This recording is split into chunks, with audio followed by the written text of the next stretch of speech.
É uma satisfação grande recebê-los na nossa sala para mais uma edição do projeto Connect, conectando alunos com o mercado de trabalho, um projeto de extensão idealizado e executado pelo IFSC Campus Itajaí, curso de Engenharia Elétrica, em parceria com a empresa Júnior, Ampere Júnior, dos alunos e acadêmicos do curso de Engenharia Elétrica do campus.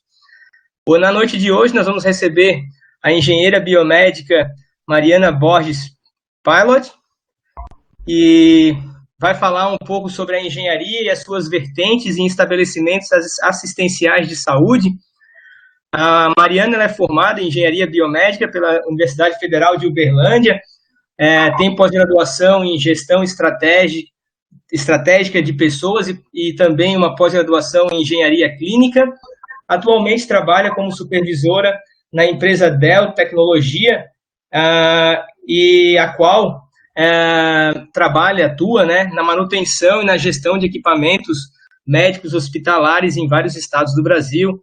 Coordena aí uma equipe multidisciplinar, eu acredito, de engenheiros e técnicos, e vai apresentar um pouco da sua experiência, da sua trajetória acadêmica e a sua experiência profissional com a gente.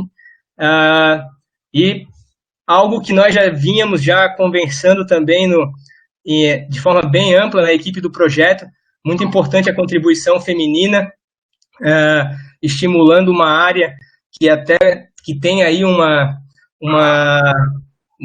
cultura de ser rotulada como uma área predominantemente masculina, e a gente percebe que ano após ano, gradativamente, esse perfil vem mudando.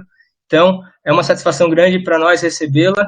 Mariana, a palavra está contigo, fique à vontade. A gente tem aí um teto de 1h30, né, de 90 minutos, então acredito que nesse tempo a gente consiga ter uma boa interação. Boa sorte e está contigo a palavra. Então, vamos começar, né? Boa noite. Primeiro eu quero agradecer aos professores pelo convite, pela oportunidade e o espaço, né, de estar falando um pouquinho da minha trajetória na graduação e na minha atuação hoje no mercado de trabalho como engenheira clínica. Eu quero falar um pouquinho com vocês. Na verdade, é uma troca de experiências, então eu não vou falar e depois eu quero perguntas. Eu quero que os professores entram em uma dinâmica de conversar comigo também, que isso vai me ajudar bastante. Já peço desculpas antes, porque eu estou bastante nervosa, é a primeira vez que eu converso assim com algumas pessoas, mais do que eu não conheça. Então, vamos lá. Eu sou formada em Engenharia Biomédica pela Universidade Federal de Uberlândia, conforme o professor Thiago disse, tá? Eu formei em 2018 e tive uma grande dificuldade de entrar no mercado de trabalho porque não tenho experiência. E o meu foco é o mercado de trabalho. Eu fui guiada na graduação para a área acadêmica. Na Universidade Federal de Uberlândia, o pessoal cria discípulos. Saí de lá visando o mercado de trabalho e não tive grandes oportunidades até encontrar a empresa que eu estou hoje. Como o professor Thiago disse, eu trabalho na empresa Dell Tecnologia, a sede é aqui em Itajaí. A gente está em vários estados, Mato Grosso, Goiânia, aqui em Santa Catarina, e está tentando expandir aí pelo Brasil. Em relação à engenharia biomédica, professores, como que é a visão dos nossos alunos hoje? Eles conhecem, eles têm a curiosidade em conhecer? Como é? Eles veem como uma possibilidade, eu imagino, né? Acho que a gente tem até alguns alunos aqui que talvez possam falar até melhor. Até convido aqui aos alunos que queiram responder essa pergunta, mas na minha visão eles veem como uma possibilidade de especialidade que possam, como engenheiros eletricistas, se inserirem no mercado de trabalho, por conta dos equipamentos, por conta de todas as normas que existem nessa área específica e que contam com muito de tecnologia e de equipamentos que envolvem eletrônica e elétrica e telecomunicações, enfim. Essa é uma visão que eu tenho. Agora, acho que algum aluno pode, talvez, complementar isso na visão de vocês.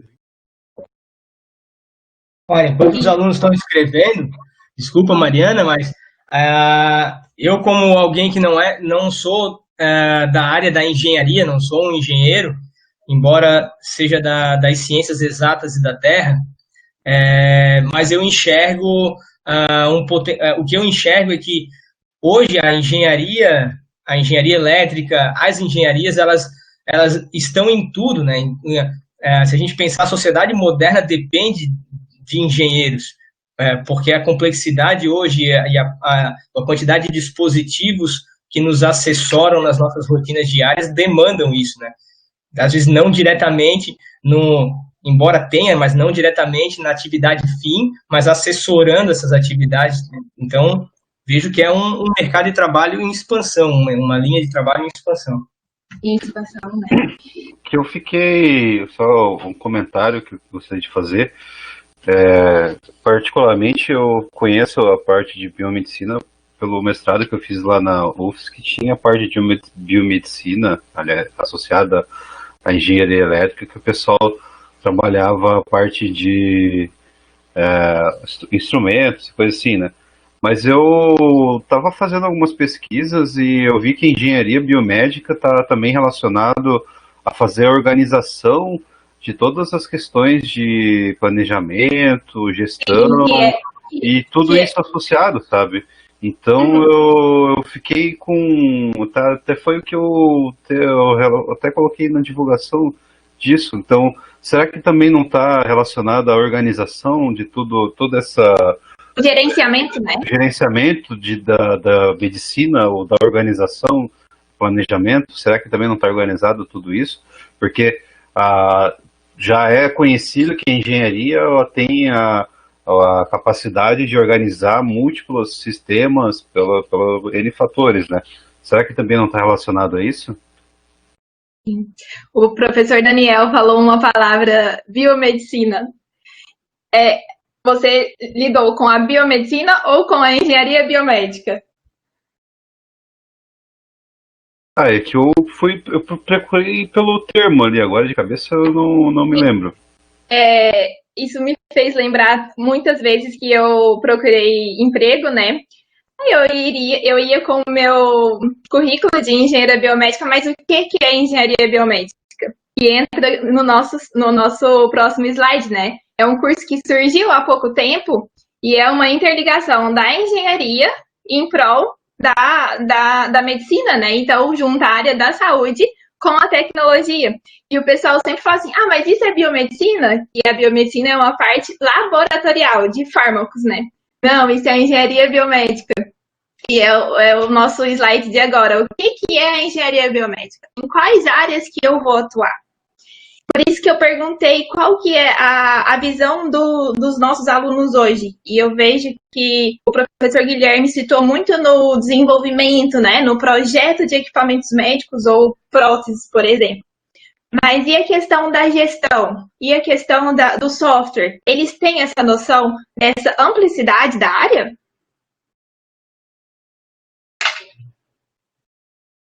A gente tem alguns alunos colocando ali no chat, né, que a Amélia, por exemplo, disse que não conhece, mas tem grande vontade de conhecer e seguir nessa área. O Alexandre também tem curiosidade. Então, eu acho que a maioria, assim, não tem muita noção. Também confesso que não tenho muita noção de todas em quais as atividades que o engenheiro pode se envolver. Mas acho que até por isso também tem tantos interessados aqui hoje na conversa, até porque vem com bons olhos essa área, mas também não tem noção de todos os lugares em que podem ser... Das áreas que podem ser atuadas, né? A engenharia biomédica, no caso, a gestão dos equipamentos, o desenvolvimento dos equipamentos é bem antigo. Depois que surgiu em ênfase assim, a engenharia biomédica, ela vem mesmo da engenharia elétrica ou de algumas outras ênfases da engenharia, como mecânica e mecatrônica. E o professor Daniel está dando sorrisos. E aí o engenheiro fazia especialização, né? Especialização em instrumentação biomédica ou especialização na própria engenharia clínica, depois que surgiu a engenharia biomédica própria dita. Na graduação, a gente estuda desde fisiologia, anatomia e todas as matérias da engenharia elétrica. Então, como a definição no slide anterior disse, né? Que pega toda a tecnologia da engenharia, interliga na biologia em prol da saúde. Então, para me desenvolver, por exemplo, um eletromiógrafo, eu preciso de ter toda a noção da anatomia e eu preciso de ter toda a noção de eletrônica. Então, é essa união que é a engenharia biomédica. Como a gente pode... A profissão em si, né? O profissional, ele é dito engenheiro biomédico, ele pode atuar como projetista, ele pode atuar no desenvolvimento de equipamentos médicos, como aconteceu agora na pandemia, né? As universidades estavam fazendo os ventiladores pulmonares desenvolvendo, na verdade, para estar fazendo doação. Pode desenvolver também próteses, software de gerenciamento, como o professor Daniel estava citando, né? Gerenciamento de todo o parque tecnológico. Esse software entra na parte da engenharia clínica, que é uma partinha ali da engenharia biomédica. Desenvolvimento de software também para facilidade em diagnóstico. Isso entra também na telemedicina. Então, para pessoas que gostam de projetar, tem. Para pessoas que gostam de gerenciar, tem espaço. Para pessoas que gostam de programar, também tem espaço. Eu digo que é uma área que é ampla, só que o mercado ainda é fechado, infelizmente. Por ser um curso novo, né, e temos poucos profissionais, é uma área que está sendo bastante valorizada. Só que são poucas vagas. É bem fechado ainda o mercado para ela. Isso mudou um pouquinho com a pandemia, porque eles reconheceram a importância do engenheiro biomédico em um EAS, que é um estabelecimento assistencial de saúde, para estar fazendo esse gerenciamento, para estar alugando, para estar fazendo o descritivo para comprar tal equipamento de acordo com a demanda. Então, a pandemia deu uma ascensão na área. Deixa eu ler um pouquinho aqui, que eu não li, o que o pessoal está falando.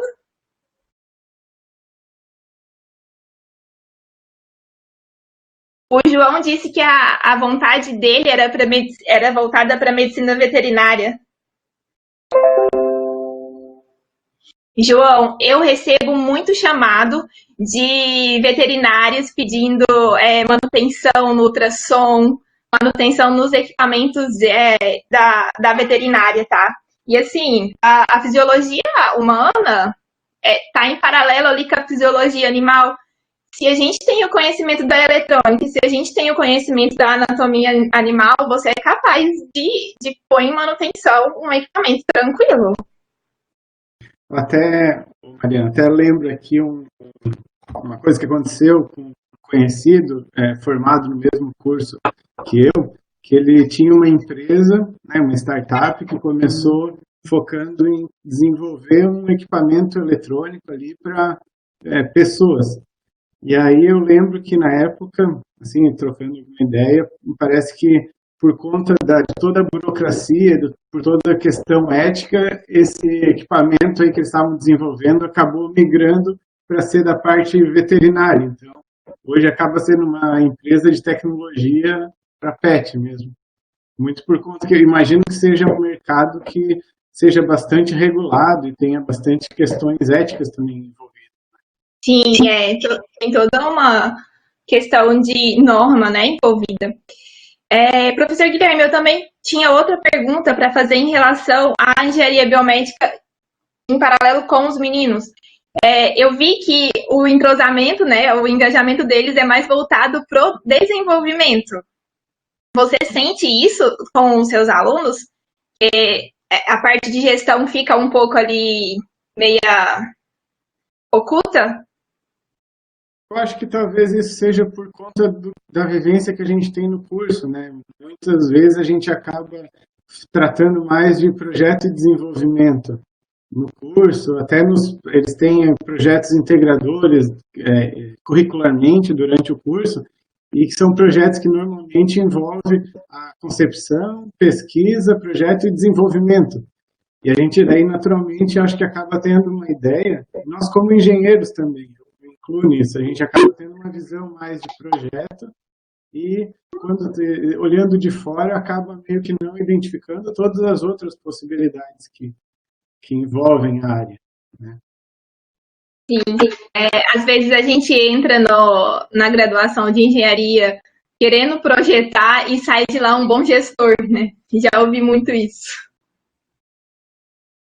Então, eu dei uma pincelada, assim, na parte da minha graduação, né? Mas hoje em dia a minha rotina é totalmente voltada para um pedacinho da engenharia biomédica, que é a engenharia clínica. E é bem o que o professor Daniel disse que ouviu falar. É na pós, professor Daniel? Sobre o gerenciamento? Não, eu fui pesquisar sobre o tema para a palestra aí. Daí eu não sabia, eu pensei, antes de divulgar, vou pensar, né? Daí saiu, antes de escrever sobre o assunto, eu fui ler. Aham. Então, aí voltando, enfatizando então a minha área que eu atuo hoje, eu trabalho na parte da engenharia clínica, que é uma parte mais gerencial. É só um pedacinho da engenharia biomédica, mas é um pedacinho que gerencia todos os outros pedaços, né? Vamos dizer assim. Aqui está definindo a engenharia clínica, que é um campo do conhecimento que deriva a engenharia e foca na gestão da tecnologia de saúde, que são os equipamentos médicos. Eu adoro esse gráfico, ele é bem autoexplicativo em relação no que a engenharia faz em um EAS, em um estabelecimento assistencial de saúde. Ele é pela Anvisa. Essa primeira curva aqui, crescente, ela é a incorporação do nosso equipamento médico. Então, a gente tem a especificação, que é um descritivo. A engenharia clínica é como um ciclo da vida do equipamento médico, né? Então, ela trabalha desde a especificação do equipamento, eu vou fazer um descritivo de acordo com a demanda e a necessidade do hospital, ou da clínica, ou de quem está comprando esse equipamento, né? Vou fazer essa aquisição, a instalação e treinamento que o engenheiro clínico tem que estar a todo momento acompanhando todos esses processos na incorporação. Depois, a fase da utilização, que é a maior fase de intensidade de uso. Nisso, a gente tem os treinamentos, calibrações, contratos e manutenção. Manutenção, a gente tem 3 tipos de manutenção: preditiva, preventiva e corretiva. Tudo é baseado em normativas, né? Calibração também, o teste de segurança. Essas manutenções a gente gerencia através de indicadores. Esses indicadores me mostram a disponibilidade, tempo de reparo, o tempo médio entre reparo. Isso vai me trazer, esse equipamento tá muita manutenção? Então, peraí, será que eu comprar outro, eu vou estar gastando menos, ou o meu investimento é melhor eu comprar outro do que eu continuar pagando essa manutenção, essa peça? Então, aí entra a questão da substituição e a preparação para um novo. Por isso que eu gosto bastante desse gráfico, porque ele mostra muito a minha rotina e muito o que a engenharia clínica faz em um EAS, uma das partes, né? Acho que se ficou alguma dúvida do gráfico, eu falo, mas é bem isso, assim, bem resumido, o que a engenharia clínica, o gerenciamento da engenharia clínica no parque tecnológico. Esse gráfico é bem autoexplicativo. O profissional, o engenheiro clínico, ele é responsável por todo esse gerenciamento do parque tecnológico, né? Garantir a rastreabilidade, a usabilidade, a qualidade, eficácia, efetividade, segurança e desempenho desses equipamentos, no intuito de promover a segurança dos pacientes. Referente a essa segurança dos pacientes, esses dias foi uma discussão. Qual que é o intuito? é a segurança do paciente? É. Mas eu trabalho também para diminuir custos no EAS? Também. Qual que é o meu intuito maior? Como que eu vou vender o meu trabalho? Eu vou vender para o paciente? Ou eu vou vender para o diretor do hospital? Então, o que que eu vou falar para ele? Então, acho que engloba tudo, né? Eu acho que o meu intuito maior é no meu parque tecnológico. Porque eu tendo um parque tecnológico de alta qualidade, eu tendo um parque tecnológico com funcionalidade total, de qualidade, eu vou ter um custo legal e eu vou ter a segurança dos pacientes. Então, eu acho que essa minha opinião é a mais viável para, nesse caso, do intuito. O intuito, eu não viso só o paciente, eu viso como um todo, que um é consequência do outro, né? E a atuação do engenheiro clínico é em hospitais, clínicas de diagnóstico por imagem, Mas, laboratórios. Mariana, só voltar um pouquinho ali. Você estava falando, uma curiosidade. Você estava falando sobre essa venda de equipamentos. Uma curiosidade, você já chegou a fazer assim venda de equipamentos? Como que é essa venda assim? Como que é esse pessoal? Ele é legal? Esse pessoal é gente boa ou o pessoal é mais agressivo nessa hora de vendas? Assim? A venda a compra do equipamento, né? O pessoal assim, eles avaliam o custo, eles avaliam somente custo ou não é assim tão o pessoal é mais agressivo ou eles avaliam esse custo relacionado vamos dizer assim, esse retorno, segurança do pessoal? Como que é esse dia a dia assim? Daniel, eu tenho contratos e contratos. Eu tenho contratos em hospitais particulares que realmente a gente avalia o custo-benefício, a qualidade, né? Eu tenho contratos que é por licitação, então eu faço ali um descritivo para atender as marcas que eu digo a cara do Thiago, para atender esse descritivo e aí dá briga, aí é agressivo, porque eu preciso ter argumento para tudo que eu coloco ali. E se não vem impugnação. Então, é bem diversificado essa pergunta, a resposta que eu tenho para ti.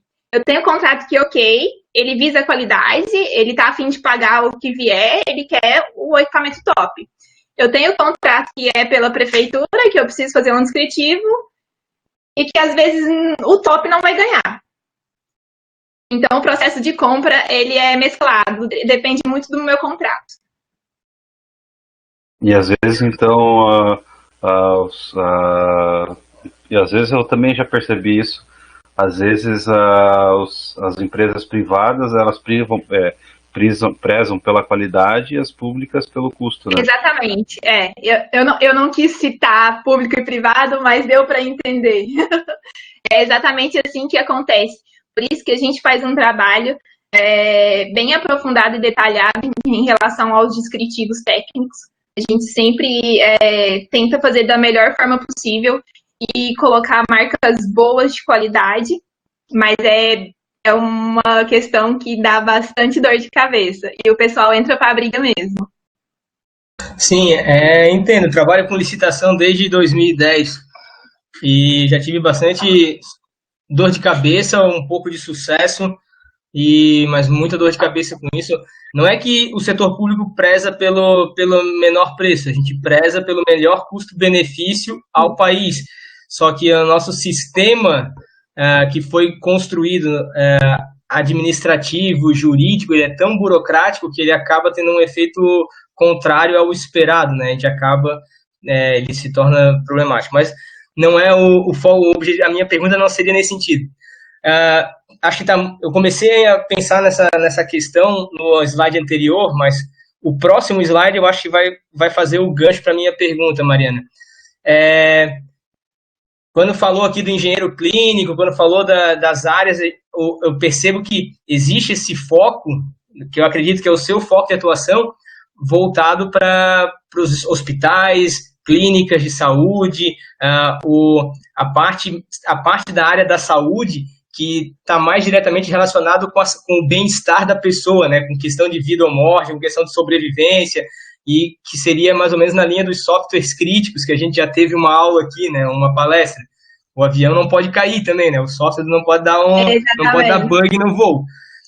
Como que tu vê a aplicação dos dispositivos, do engenheiro clínico, né, da engenharia biomédica, na questão dos equipamentos médicos, mas não voltado para um centro cirúrgico, mas voltado para a estética, voltado para a área de beleza e saúde?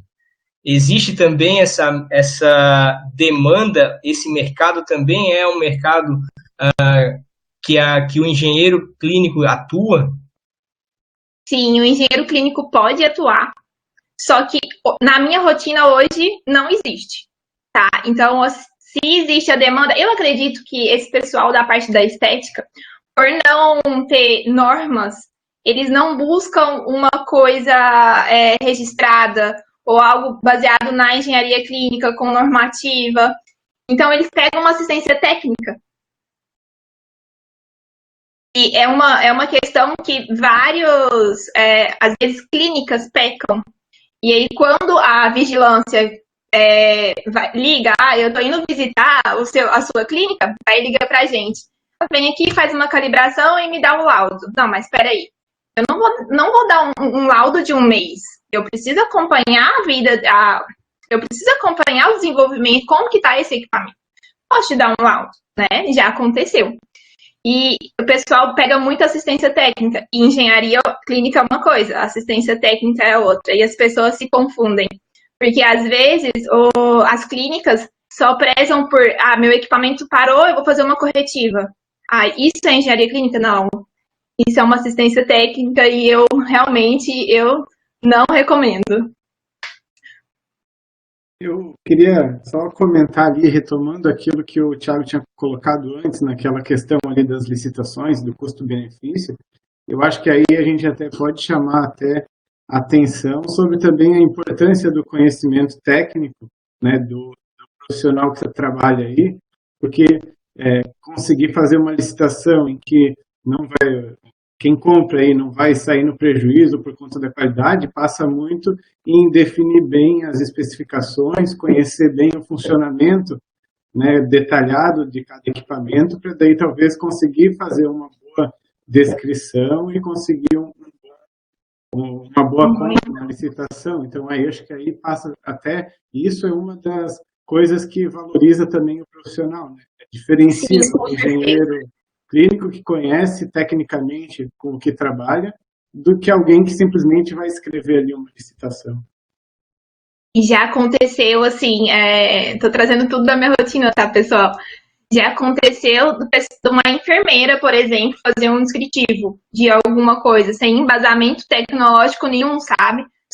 Eu preciso, por exemplo, de um aparelho de impressão digital, vou fazer esse descritivo. E a gente vê que acaba comprando equipamentos ruins, de marcas ruins, e gastando dinheiro, como o Thiago disse, público, com uma coisa ruim. Então, por isso que é muito importante o descritivo. Por isso que a gente gasta bastante tempo nisso, só que é muito importante. Tem uma pergunta do Marcos aqui, não sei se... Eu vi sobre as normas próprias, Marcos. Possuem, sim, normas próprias, tá? Tem as normas do IMEF também, mas os equipamentos médicos possuem, sim, normas próprias.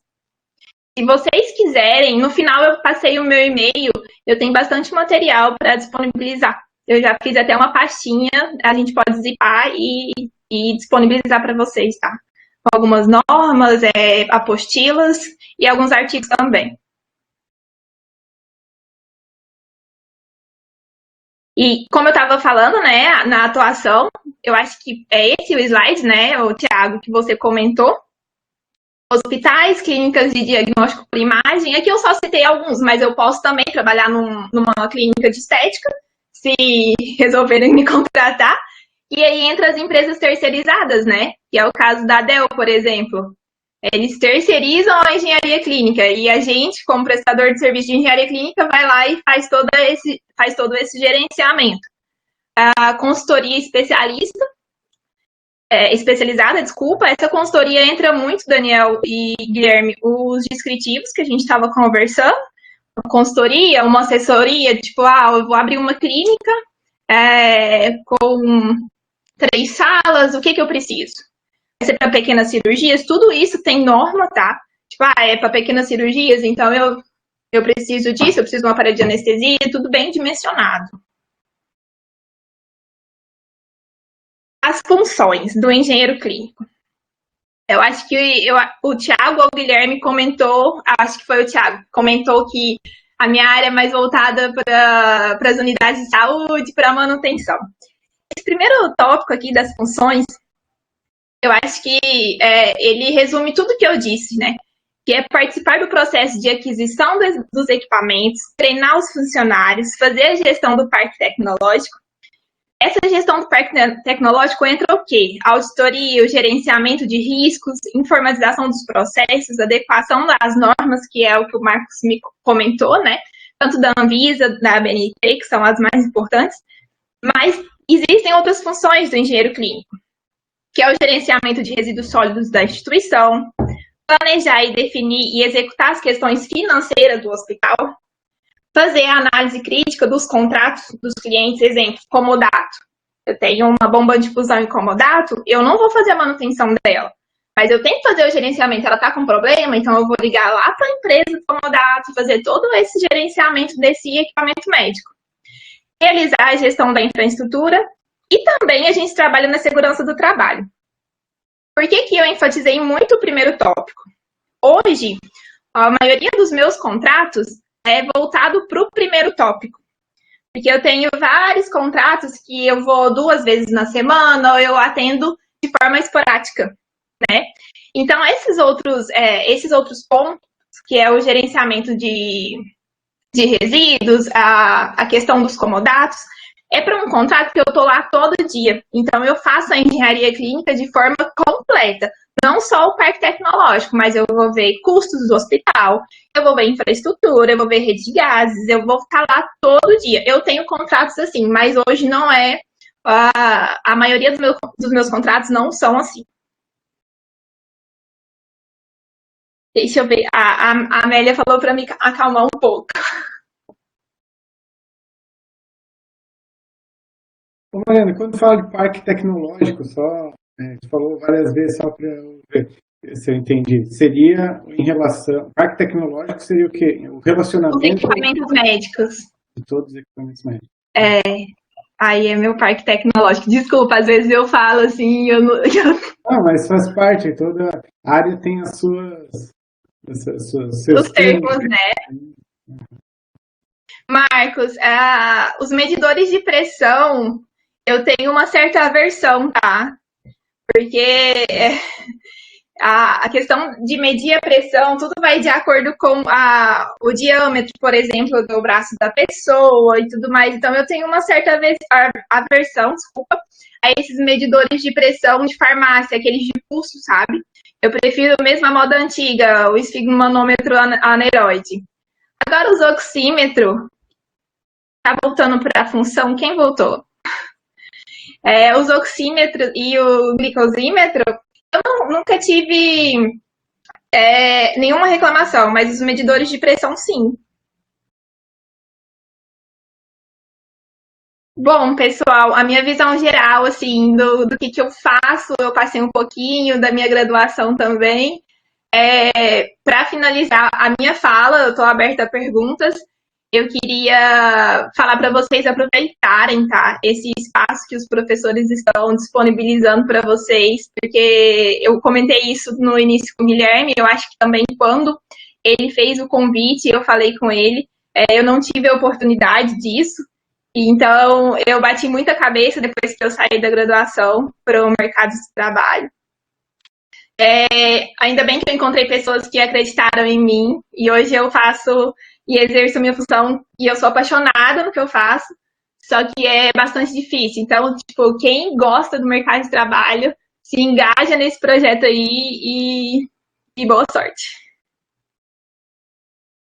Legal. Eu vou fazer uma pergunta que a gente faz quase sempre, assim, que é relacionada ao que conselho tu daria hoje, que já tem experiência, para, se tu pudesse falar para quando você estava na graduação, mais ou menos na mesma época que quem está aqui ouvindo, nessa fase da vida aí. Qual conselho valioso você daria para você mesmo? Eu acho que, como que eu vou te falar? Eu sempre soube que eu era do mercado. Eu nunca fui de ficar querendo ser professora nem acadêmico. Então, me faltou alguém falar para me procurar mais oportunidades de estágio, para me, sei lá, fazer mais visitas e no horário que eu não tinha aula, eu ir lá naquele hospital e oferecer o meu serviço. Me faltou isso. Eu só fiz o estágio obrigatório. Eu fiz 2 estágios. Eu fiz o estágio obrigatório e eu fiz uma iniciação científica no hospital. Mas eu acho que eu tinha oportunidade de estar no mercado quando eu não estava na universidade e eu não tive esse empurrão.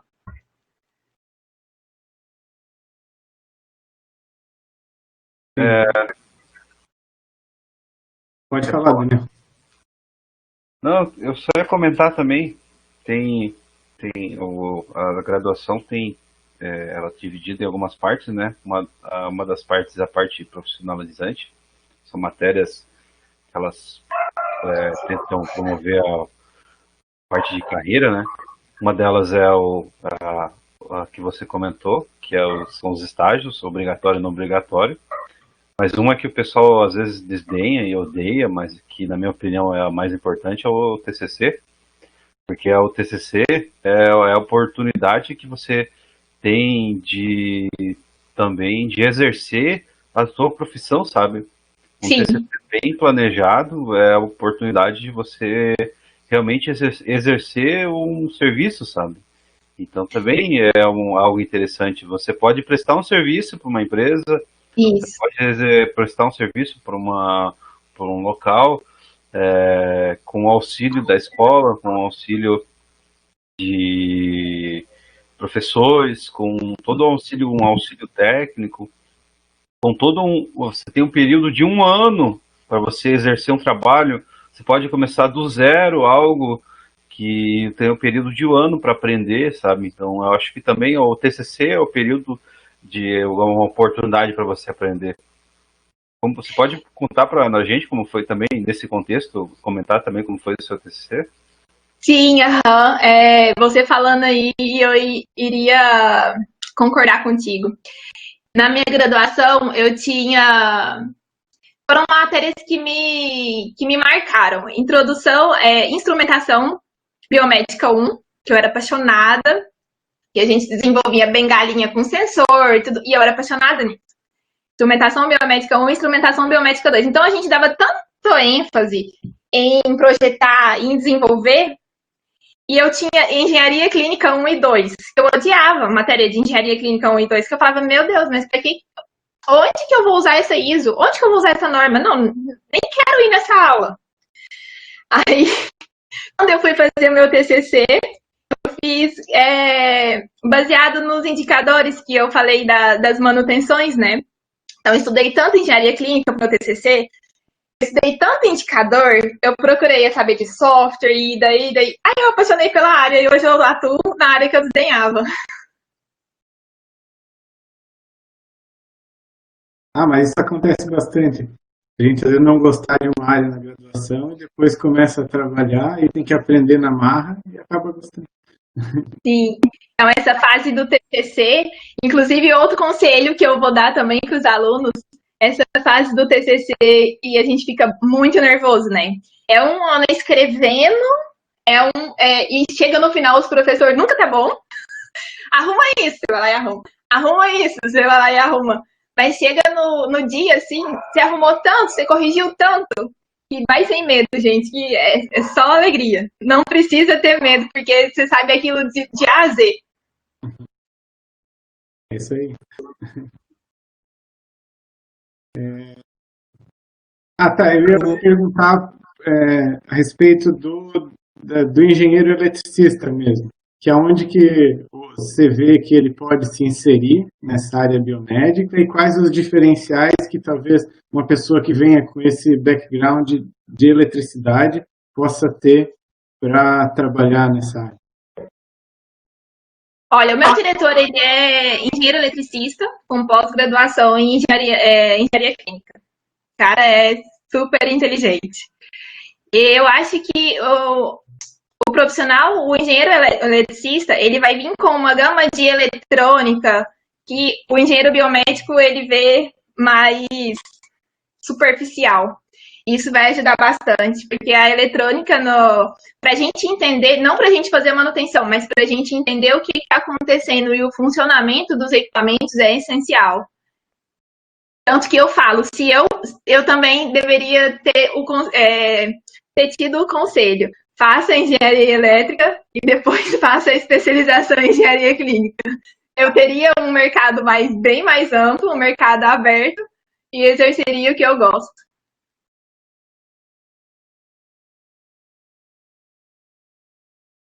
Eu tenho uma pergunta, Mariana.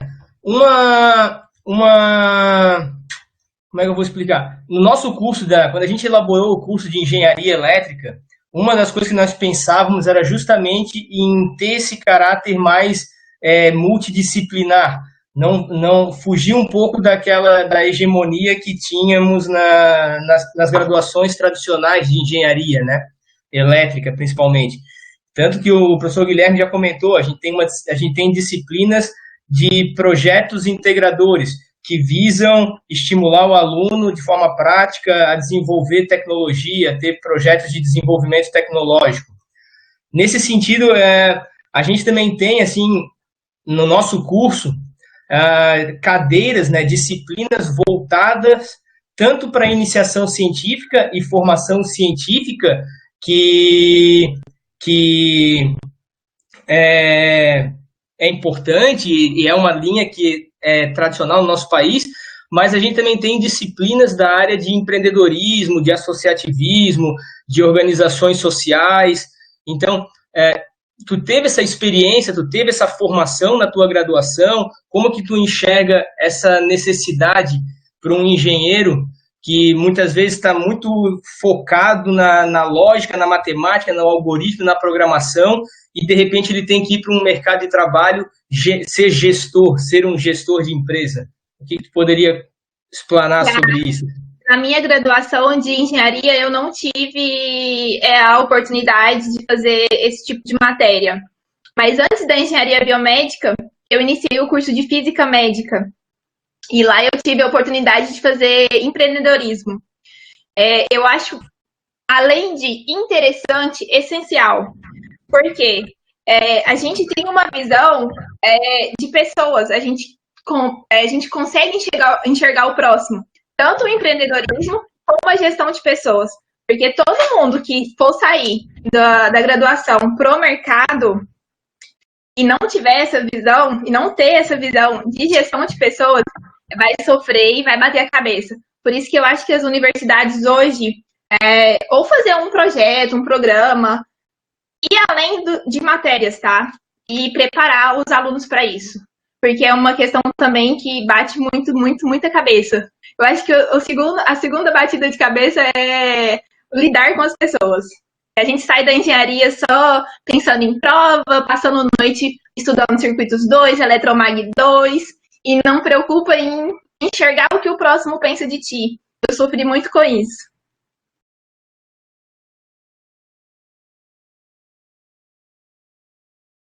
A gente tem duas perguntas aqui no chat, acho que vamos passar.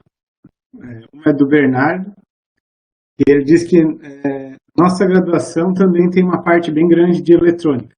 Sobre a produção de instrumentos médicos, conhece se existe alguma produção significativa desses instrumentos aqui no Brasil, ou no seu dia a dia você lida mais com produtos importados? Bernardo, essa questão, eu lido com vários tipos de equipamentos, tanto importado quanto produzidos aqui no Brasil. Até na pandemia mesmo, a gente tinha um certo preconceito, né? com ventiladores fabricados aqui, e era o que a gente tinha. E a gente comprou equipamentos nacionais, e a gente alugou e serviu. Então, eu lido com os dois tipos. Uma dúvida em relação a isso, é um mercado que sofre muito as oscilações do dólar? Imagino que sim, né? Questão no preço dos importados, eu não sei te dizer, tá, Guilherme?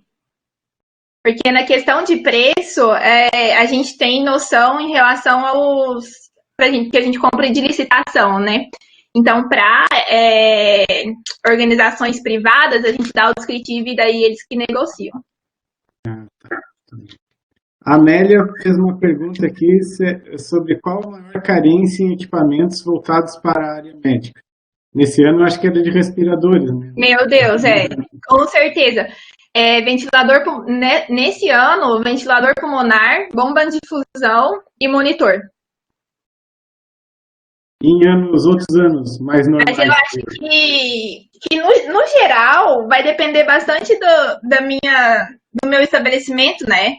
Depende, por exemplo, numa unidade de saúde, o meu equipamento mais carente também vai ser o ventilador. A carência que eu falo não é a falta, é a precariedade.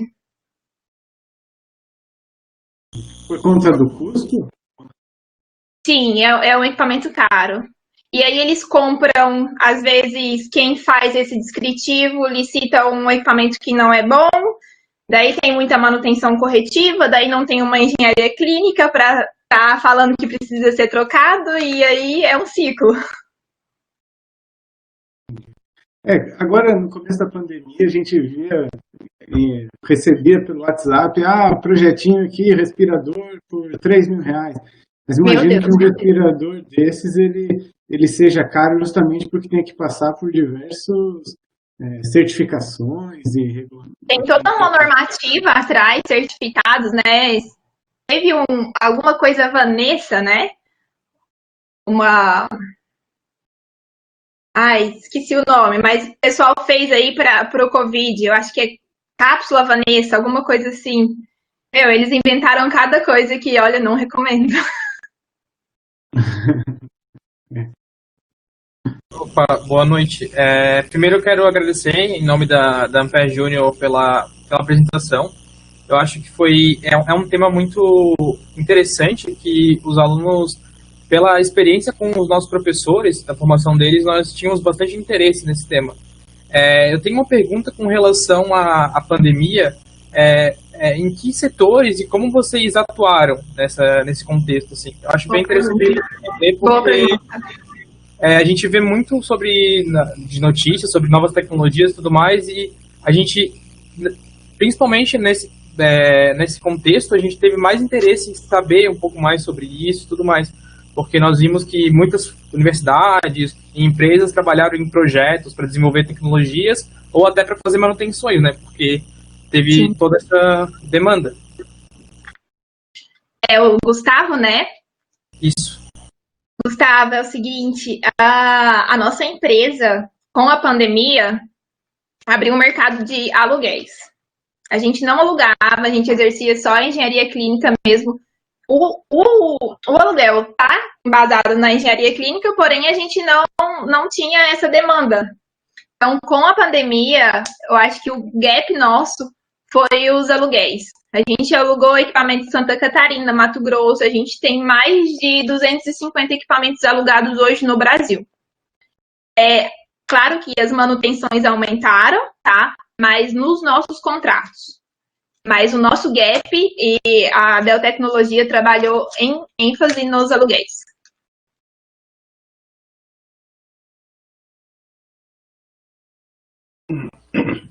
Mariana, tu comentou antes sobre a dificuldade, quer dizer, que você não fez estágio durante o período do mercado de trabalho, mas que teu objetivo sempre foi o mercado de trabalho.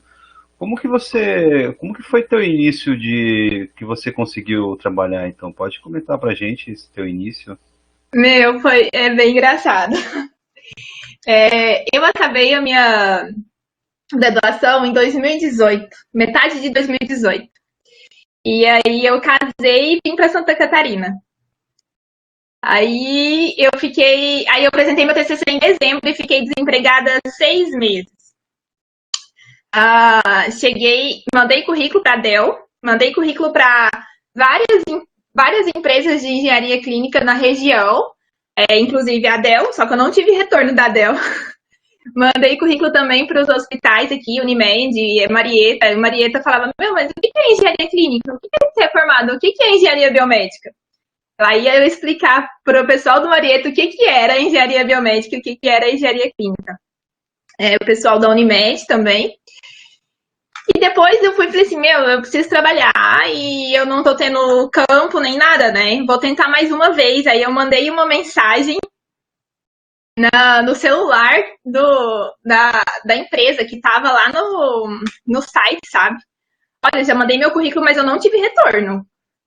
Aí eu acho que por teimosia, o meu chefe foi e pegou meu contato e perguntou qual a pretensão. Aí eu falei, não tem pretensão, pode ser até gratuito, eu só preciso trabalhar e adentrar na área, porque todo mundo me pede experiência, eu não tenho experiência. Então faz o seguinte, me dá uma oportunidade para me trabalhar, ou para me fazer um estágio, ou não sei, eu só quero entrar na área. E aí eu consegui. Ele me deu essa oportunidade e aí eu comecei, né? Eu entrei, na verdade, minto. Aí ele disse assim que ele não tinha vaga para engenheiro. Ele tinha vaga para secretária. Eu falei, tá, eu vou ser secretária então, eu vou estar no dia a dia dos meninos e já vou pegando experiência. E aí eu aceitei. E é outra coisa que eu falo pro pessoal, né? Porque às vezes eu percebi que a gente sai da universidade sem saber olhar pro próximo, que é a falta de gestão de pessoas. E talvez com um orgulhinho, nossa, eu estudei tanto, eu estudei 5 anos, eu passei noite estudando, eu não mereço ganhar X, né? E quando a gente sai um pouco quando a gente sai da graduação, acho que a gente tem que abaixar um pouquinho aquela euforia e falar assim, agora é outra conquista. Eu preciso ter estratégia, preciso começar do zero e agora é a minha estratégia profissional. O que eu vou fazer? Então, essa foi a minha estratégia. Eu entrei como secretária na Dell Tecnologia, tive todo o dia a dia com os meninos ali, depois eu passei para coordenadora e hoje eu estou como supervisora. Persistência. Mariana, eu tenho uma experiência, eu acho, um pouco parecida no meu pós-graduação. Quando eu me formei em oceanografia, em 2006, a profissão não era nem reconhecida como uma profissão, não era uma profissão formalizada. Existia uma graduação, mas não existia o cargo, a profissão oceanógrafo. E, basicamente, todo oceanógrafo que se formava era direcionado para um mestrado, porque o mercado de trabalho ele também não absorvia, ele também era um mercado muito escasso. E uma boa parcela foi absorvida pela indústria do óleo e gás, do pré-sal, principalmente, com a explosão do pré-sal. A grande massa de oceanógrafos foi absorvida por essa indústria. Mas eu confesso que eu tive essa mesma linha de raciocínio que tu tivesse. Eu quero trabalhar na área, eu quero experiência. E eu lembro que eu fiz um mestrado, mas eu comecei a tentar me aproximar do mercado de trabalho, do setor produtivo, né, das indústrias, das empresas. Também mandei currículo, bati muita perna, bati muita porta, mandei muito e-mail. É um garimpo, né, é algo que a gente corre atrás. E vejo essa tua fala com muito bons olhos. A gente cresce muito e a gente aprende muito nesse processo todo, né? Ninguém cai de paraquedas na condição que se está hoje, né? Então parece muito fácil quando a gente conta na palestra. Sorte, né? Parece que é muito fácil falar agora, assim, né? Ah, não, eu estou coordenando, eu sou supervisora, tenho uma equipe, eu descrevo isso. Sim. A pessoa acha que tu já nasceu ali, né? E que foi simples chegar até ali e tal. Não imagina o calvário que é. Mas, na tua graduação, tiveram oportunidades, tu sentiu que existiam essas oportunidades de estágio, de trainee, de vagas, de banco de ofertas, de estágio, de emprego, sei lá, e que tu não aproveitou, ou é algo ainda que tu sente como uma carência nas universidades, isso? É algo que é super carente, principalmente na universidade lá de Uberlândia. Então, quando eu falo que faltou esse conselho, faltou o conselho para mim ir atrás e em instituições privadas. Porque faltou um programa também da própria universidade, né? Mas faltou aquele conselho assim, desfoca da faculdade e vai atrás um pouquinho. Porque eles não dão essa oportunidade mesmo. Lá é só o estágio obrigatório.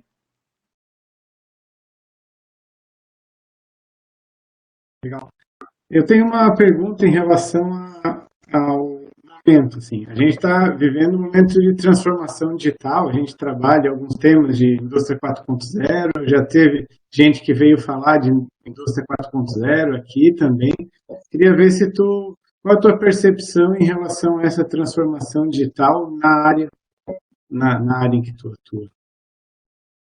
A transformação digital na engenharia clínica? Tu vê um movimento também, porque hoje a gente vê muita coisa aí de, sei lá, computação em nuvem, internet das coisas, mudando muito a forma como a gente trabalha. Se for na indústria também, existem várias iniciativas aí com inteligência artificial, várias coisas assim. Tu vê também a área de engenharia biomédica mudando, de certa forma, ou ela é um pouco mais conservadora por conta dessa Não. Na engenharia biomédica, lindo, meu Deus, a inteligência artificial, não, você falou, desculpa. Internet das coisas? Não. Sumiu da minha cabeça. Mas você falou aí, artificial. Inteligência artificial. Não foi inteligência, foi outra coisa. Transformação digital. Não. Realidade virtual. Não sei se você falou, mas veio na minha cabeça. A realidade virtual na engenharia biomédica está em ascensão extremamente. E é lindo, né? É perfeito.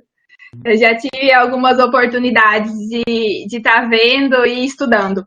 Mas na engenharia clínica, eu posso estar equivocada. A questão de nuvem e tudo mais pode sim ajudar a gente, mas eu não vejo muita área. Entendi. Tem algumas perguntas aqui no chat. Na questão de software, pode ser que na questão de software ou de transmissão de dados assim instantâneos, eu estou ali, mas só preciso estudar um pouquinho mais disso. Não, obrigado. A gente está acumulando umas perguntas aqui no chat, acho que a gente podia passar para cá. Sim, a Amélia perguntou a respeito de inovações, né? Inovações nos equipamentos que hoje a gente tem. Amélia, se fosse para me substituir ou inovar ou recomendar, eu começaria nos equipamentos de suporte à vida, porque a gente vê ainda algumas deficiências que podem ser melhoradas. Engajando já a pergunta do Bernardo, eu trabalho com 2 softwares, Bernardo, e eu acho que tem muito que melhorar, tá? Eu tenho um projeto de mestrado que preciso fazer, ele ainda. Eu ainda vou fazer mestrado nesse projeto, e é o desenvolvimento de um software com todas as deficiências que hoje eu lido na minha rotina, porque são muitas, e eu acho que dá um trabalho bem legal.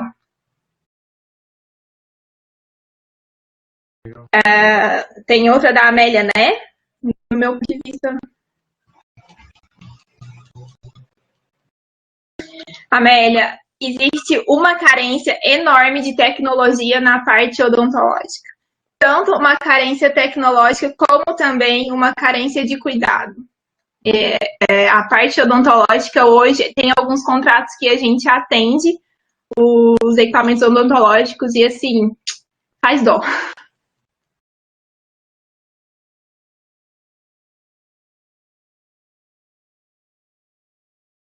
Certo. Aí o Agnaldo tinha comentado ali internet 5G também, acho que naquela. Que era o que a gente estava falando, né? Uhum. Essa área de realidade aumentada ali é interessante mesmo. É linda. Não tá na engenharia clínica, mas é linda. Tá na biomédica. Eu já fiz experimentei aquele óculos da Microsoft, o HoloLens.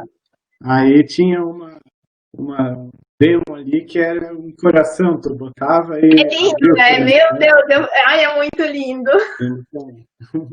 Isso tem, até para treinamento, tanto na indústria, acho que em várias áreas tem bastante aplicação a essa realidade. Sim, essa realidade virtual, ela veio para dominar e olha que vai tirar muita gente do mercado, tá?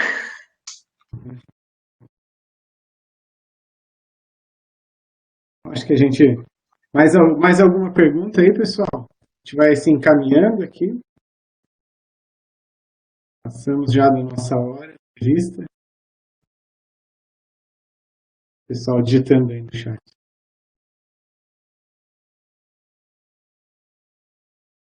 De um modo geral, a percepção que eu tenho, o feedback que eu trago aqui, viu, Mariana, para mim, foi bastante esclarecedor. Eu tinha uma visão quando os professores da área de engenharia elétrica, principalmente o professor Wilson Valente e a professora Fernanda, que articulam mais essa ideia, né, de ter um mestrado profissional na área nessa área biomédica. Eu tinha uma visão bem mais limitada e um pouco, diria até, distorcida.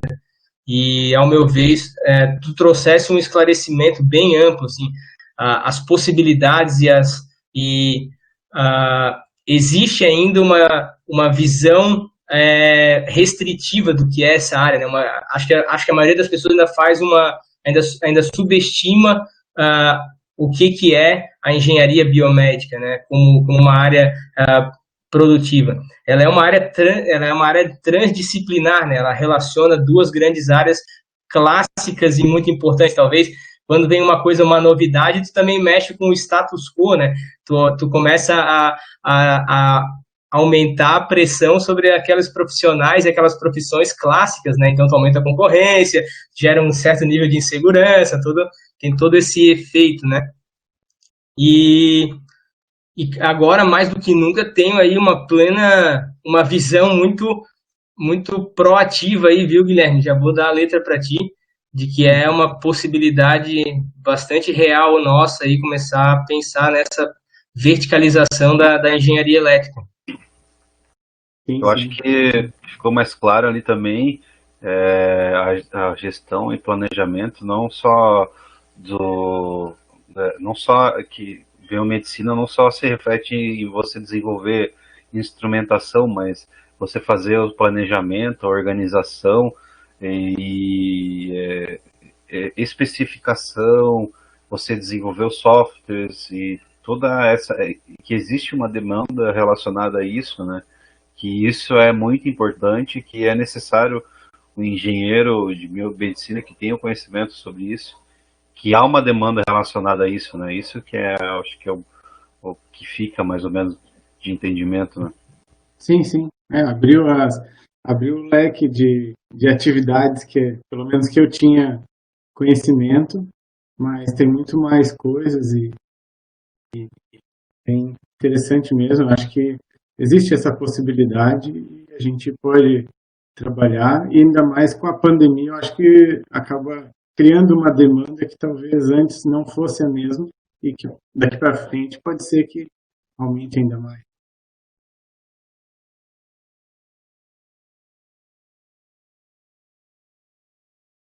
Bom, a Amélia está agradecendo, né, e pedindo que a gente envie depois o material que vai ficar disponível. E o Thiago Japur, que acrescenta que os softwares da engenharia clínica são mais focados em gestão dos equipamentos, manutenção, custo, etc., né?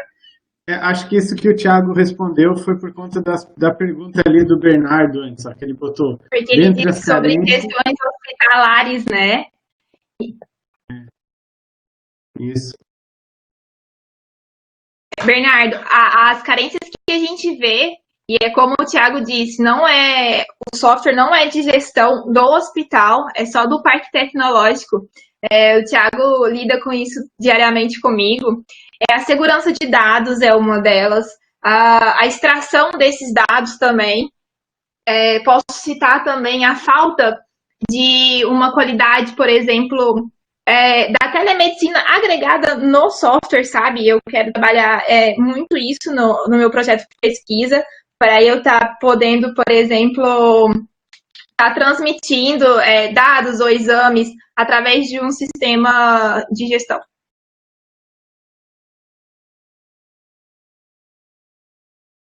E como que, digamos que os nossos alunos podem ingressar nessa área? Qual que é a forma mais, digamos, natural que, se algum deles queira se formar engenheiro eletricista e começar a trabalhar nessa área? Seria buscando uma oportunidade em uma empresa disso ou talvez buscando uma pós-graduação? Qual que é a tua visão?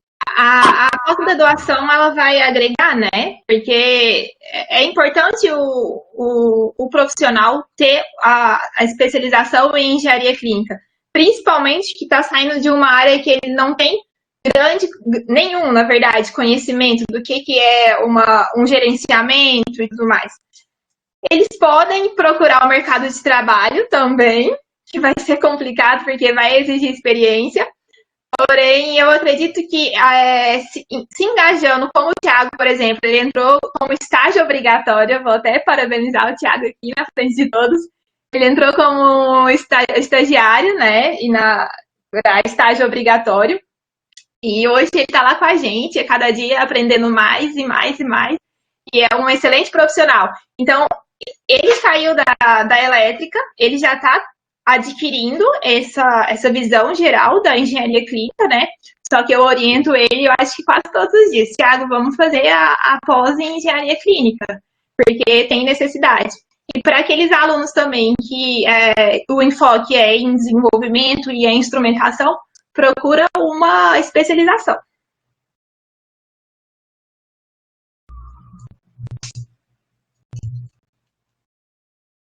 Mais alguma pergunta, pessoal? Acho que não.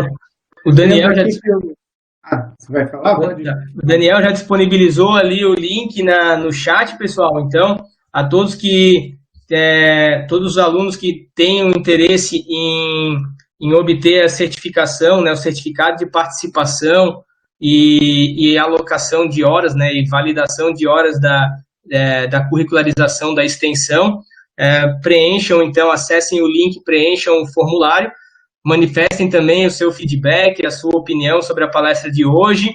Ali é o nosso principal mecanismo de aquisição de indicadores para melhorar cada vez mais os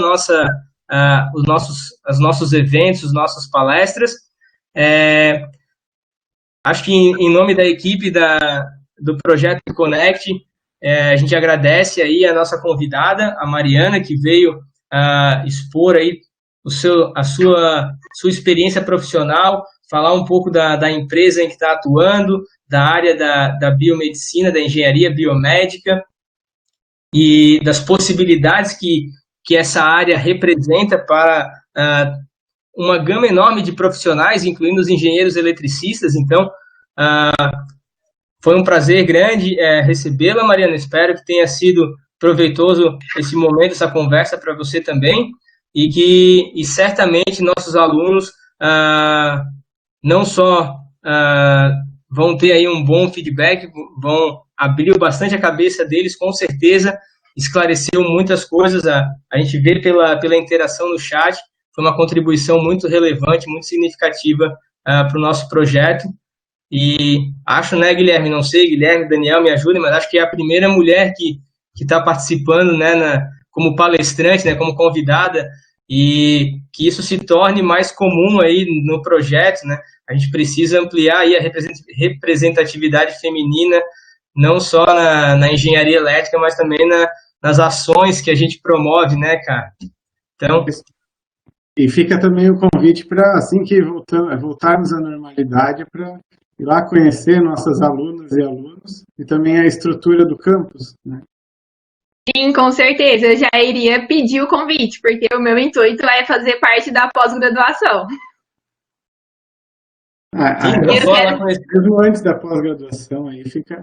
não só Estamos portas conhecer abertas. não apenas conhecer o campus, mas o que a gente puder contribuir com a empresa, com a Dell também, pode contar com a gente. Se a gente tiver possibilidade de estabelecer algum tipo de convênio ou de parceria para desenvolvimento de projetos, para vagas de trainee, etc., somos uma instituição pública e trabalhamos em prol do nosso país, então conte com a gente também. Perfeito. Eu deixo aqui, então, meu muito obrigada, tá, pelo convite. Peço desculpas pelo meu nervosismo, foi a primeira vez, espero que é a primeira de muitas, porque eu gostei bastante. Em relação a essa parceria, Thiago, assim que ou acabar a pandemia, ou depois a gente faz um call, Guilherme e Daniel também, que interessa muito para a gente isso, em questão de trainee, em questão de estágio. Hoje a gente está com 2 alunos de vocês, mas assim, a cada vez mais os nossos contratos estão aumentando e também a gente pode trabalhar em projetos. Vejo que o Bernardo está interessado, né? E eu já tenho alguma ideia ali de software e tudo mais. E também vários outros, como desenvolvimento de equipamentos, e a gente pode conversar um pouquinho sobre isso posteriormente, tá? Legal. Muito bom. Legal, Maria, Tá fico agradecido. interessados aí em fazer esse tipo de parcerias, em trabalhar com projetos demandados assim pela indústria, é bastante motivante, tanto para a gente como professor, quanto para os alunos que acabam engajando também muito mais. Fico feliz.